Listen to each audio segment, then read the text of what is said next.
আফরোজ একটা ছোট্ট ঘটনা বলি। যেহেতু আমরা আজকে বর্তমান যুগের মানুষ গুনাহতে ডুবে আছি, কিন্তু তওবা করতে জানলাম না। আর তওবা যদিও করি এটা মাজাক মনে করেন। এলাকায় কত গাঁজাখোর, দারুখোর, জেনাখোর আছে কিনা, কিন্তু মুলবির সামনে এসে হাতে হাত দিয়ে তওবা করে নেয়। আমি ছেলের কসম খেয়ে বলি আর এই দারু পান করবো না, দেখবেন 2 দিন পর আবার সেখানে পৌঁছে গেছে। হ্যাঁ, তওবা করতে হবে, তওবা করার মতন তওবা করতে হবে। ইয়া আইয়ুহাল্লাযিনা আমানু তুবু ইলাইহি তাওবাতুন নাসুহা। আর কিতাবের মধ্যে পাওয়া গেছে তওবা করে এমন ভাবে আপনি নেকির দিকে যান যেমন গাভীর স্তন থেকে, গাই গরুর স্তন থেকে দুধ দুহে নেওয়ার পর আবার ওর ছিদ্র দিয়ে আপনি সেই দুধটাকে পৌঁছাতে পারবেন দুহে নেওয়ার পরে, যেমন অসম্ভব সেই মতো তওবা করে নিজেকে সেটাই অনুভব করেন যে আমি গুনাহ করেছি আর ওই গুনার দিকে ঘুরে যাব না, যেহেতু আমি তওবা করেছি। কিন্তু নবী পাক আল্লাহ পাক রব্বুল আলামিনের এই দুনিয়াতে একজন নবী যিনার নাম হযরতে মূসা আলাইহিস সালাম। সেই নবী মূসা আলাইহিস সালাম আল্লাহর কাছে তুর পাহাড়ে গিয়ে ডাক দিয়ে বলে, আল্লাহ আপনাকে যেটা বলি সেটাই শুনেন, আজকে একটা কথা বলবো আপনি শুনবেন। বলে কি? বলে আমার উম্মতের মধ্যে কোনটা জাহান্নামী? দুনিয়াতে তো বেঁচে আছে যারা জাহান্নামে যাবে, গুনাহ করেছে সে তো বেঁচে আছে, কিন্তু কে জাহান্নামী হবে আমার উম্মতদের মধ্যে একটাকে আমি দেখতে চাই।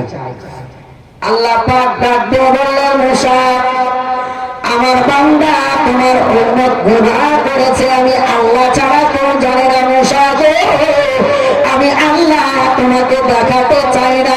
নবী মূসা বারবার জিদ করলেন, মাবুদ আপনি দয়া করে আমাকে দেখান। এই মতো জিদ করে আল্লাহ পাক ডাক দিয়ে বললেন, মূসা যাও যাও, অমুক রাস্তার এক সাইডে গিয়ে দাঁড়িয়ে থাকবে, সেখানে দেখতে পাবে জাহান্নামের লোকটি আমি আল্লাহ পাঠিয়ে দিব। কিন্তু মূসা শুনো গো, তুমি তাকে কোনো প্রশ্ন করবে না, কেননা আমি আল্লাহ দেখাবো, সে চলে যাবে, কিন্তু তুমি তার সঙ্গে কোনো কথা বলবে না, তাকে কোনো প্রশ্ন করবে না। নবী মূসা বললেন ঠিক আছে। আল্লাহ পাক রব্বুল আলামিনের নবী মূসা আলাইহিস সালাম রাস্তায় গিয়ে দাঁড়িয়ে গেলেন। একটা মানুষ আপনার গুটি গুটি পায় হাঁটতে হাঁটতে লোকটির কাছে এসে আপনার লোকটি যেন নবী মূসার কাছে হাজির। এসে বাবা লজ্জাতে মুখ উঠাতে পারে না। নবী মূসা মনের মধ্যে ভাবনা করেছেন, আমি তাকে কোনো জিজ্ঞেস করবো, কোনো প্রশ্ন করবো। আল্লাহ ডাক দিয়ে বললেন, মূসা ওয়াদা করেছে তাকে কোনো প্রশ্ন করবে না, কেন তুমি নবী, সে হলো উম্মত। নবী যদি উম্মতকে প্রশ্ন করে বলতে বাধ্য হবে আমি আল্লাহ চাই ও যে গুনাহ করেছে ওর গুনাহের ব্যাপারটা আমি আল্লাহ জানবে, দুনিয়ার কেউ জানবে না। আল্লাহ কত মেহেরবান, আজকে সেই দুনিয়ার বুকে থেকে আল্লাহর সঙ্গে গাদ্দারি করি।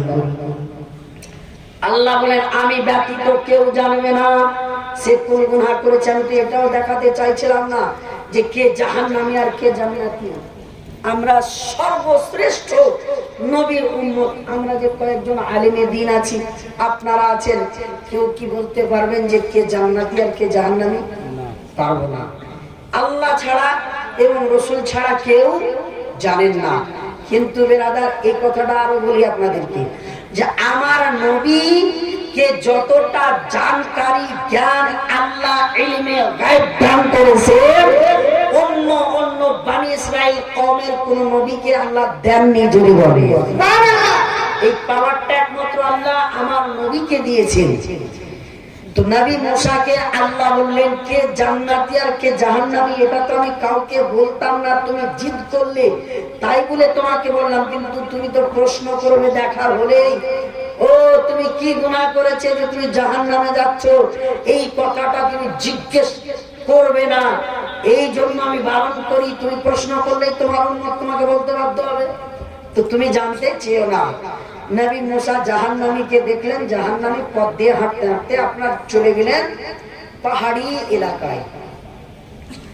এবার নবী মুসার মনের মধ্যে একটা ভাবনা উঠলো, জাহান্নামীকে দেখলাম, আমি কি জান্নাতীকে দেখতে পাবো না?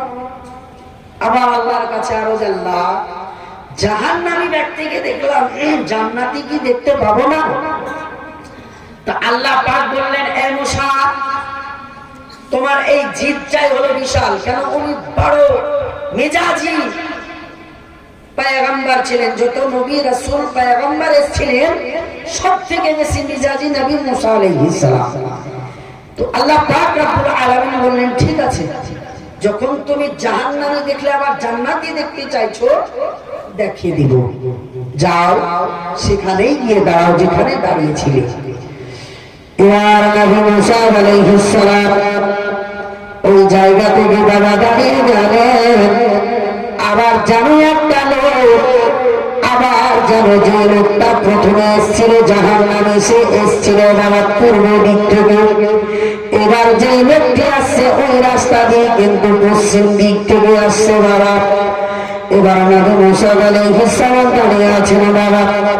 আস্তে আস্তে যখন বাবা নিকটে এসেছে, নজরটা চিনতে বাবা পৌঁছেছে তার কাছে, নজরে দেখতে পেয়েছে যত নিকটে আসে লোকটাকে চিনতে পারে।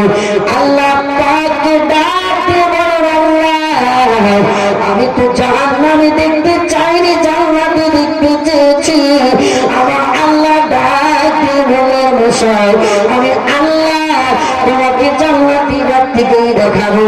বলে, আল্লাহ গো, যেই লোকটি এখন আসছে সেই লোকটিকে তো আমি সকালবেলা দেখেছি জাহান্নামে, আজকে আমি আবার দেখতেছি একজনকে, সে তো জাহান্নামীটাই আসতেছে। আল্লাহ বলেন, মুসা, ওই লোকটি জান্নাতে। নবী মুসা বললেন, আল্লাহ, ওই লোকটি কিন্তু সকালে দেখেছি ও তো জাহান্নামে। আল্লাহ বলেন, না না, ওই ব্যক্তি হলো জান্নাতি। যখন নিকটে আসলেন, একেবারে কাছাকাছি, একে অপরের ফেস টু ফেস দেখা হলো।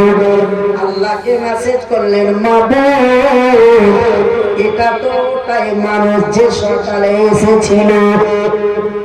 আল্লাহ পাক বললেন, আমি তো বলিনি ওটাই নয়, আমি বলেছি সকালে জাহান্নামী দেখেছি, এখন জান্নাতি দেখাচ্ছি। নবী মুসা বললেন, আল্লাহ, সকালবেলা কোনো ব্যক্তি জাহান্নামী, আবার বিকালবেলা কি করে জান্নাতি হয়ে যায়? এবার আবার মুসলমান, আল্লাহ পাক রব্বুল আলামিন ডাক দিয়ে বললেন, মুসা গো, পৃথিবীর মধ্যে যে জাহান্নামী আমি আল্লাহ ছাড়া কেউ জানতো না। যখন তুমি জানতে পারলে, তার মনের মধ্যে বড় দুঃখ হলো, কষ্ট হলো, সে যেন বলতে লাগলো মনে মনে, আমি গুনাহ করেছি, আমি জাহান্নামী, আমার আল্লাহ ছাড়া কেউ জানে না। আমার কওমের নবী, আমাদের নবী মুসা জেনে নিল, আল্লাহ, আমি এই গুনাহগার ব্যক্তির কি হবে? দুনিয়ার বুকে আমি আল্লাহ তাআলা ছাড়া, আমি গুনাহগার ব্যক্তির গুনাহ আল্লাহ আপনি ছাড়া কেউ জানতো না। আজকে আপনি আল্লাহ ব্যতীত নবী মুসা জানতে পেরেছি। আল্লাহ, আমি কি করব, কি করব? যখন সকালবেলা তুমি নবী মুসার সঙ্গে দেখা করেছিল, সেই সময় কান্না করতে করতে আল্লাহ রাব্বুল আলামিন বলেন, রে মুসা শুনো, সকালবেলা কান্না করতে করতে কিনা একটা পাথরের উপরে মুসাল্লা বিছিয়ে আমি আল্লাহর দরবারে কান্না শুরু করলে, আল্লাহ, আপনি ছাড়া তুমি আর কোন মানুষ জানতো না আমি জাহান্নামী। আজকে আমাদের নবী মুসা জানতে পেরেছি। আল্লাহ, দুনিয়ায় যা গুনাহ খাতা করেছি আপনি তো আমার মাফ করে দেন, আপনি তো গফফার বকশিশ করে দেন, আপনি তো রহিম মেহেরবানি করে দেন। আল্লাহ, আপনি যতক্ষণ মাফ না করবেন আমার চোখ দিয়ে পানি বন্ধ হবে না, আমি কাঁদতে থাকবো।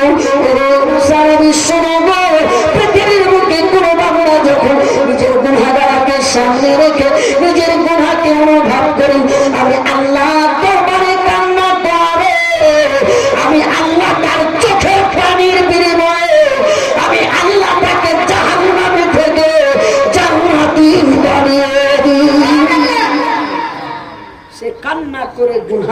ঝরবেছে পানির সাথে। আজকে বর্তমান যুগের মুসলমান মসজিদে গিয়ে এই যে শবে বারাত গেল 25 তারিখ, একটা বাপ আমার কেঁদে দোয়া করতে পেরেছিলেন, সময় নেই। যে বাপগুলো কান্নার বয়স, কান্না করে ইবাদত করার বয়স, ওই বাপগুলো কোমরের ব্যথার বাহানে বিছানায় ঘুমিয়ে শবে বারাত কাটিয়েছে। আল্লাহ পাক রব্বুল আলামিন আমাদের হিদায়াত করুন, জোরে বলেন আমিন সুম্মা আমিন।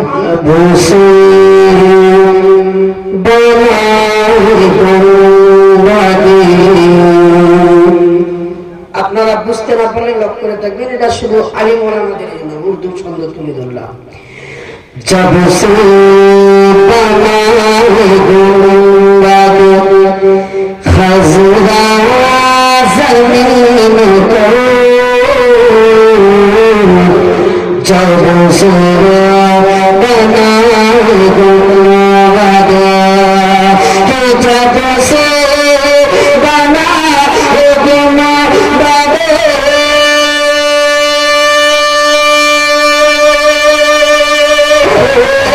जब से बना है गुंबद खज़रा ज़मीन पर, झुकने लगा अर्श, झुकने लगा अर्श, मौला ज़मीन पर झुकने लगा अर्श, मौला ज़मीन पर झुकने लगा अर्श, मौला ज़मीन पर।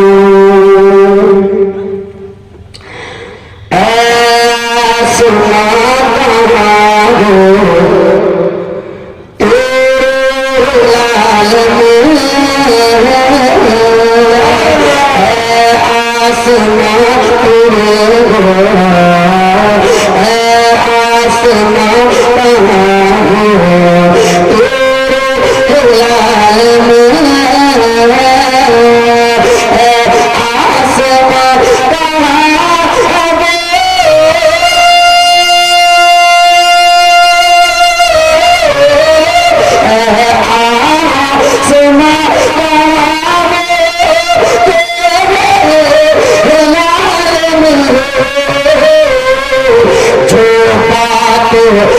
मुस्तफा की, जो बात मुस्तफा की, प्यारे बिलाल में,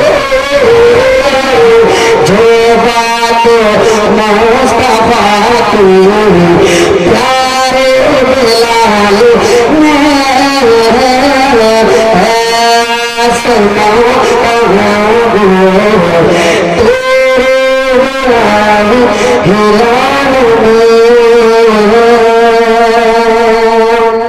এই যে হাসরের মাঠটা হবে, ছোট বড় জ্ঞানী গুণী ওলামা মুফতি সবাই নবীর কাছে যাবে। তখন কবি নিজের ভাষা বলে, ছোট হোয়া বড়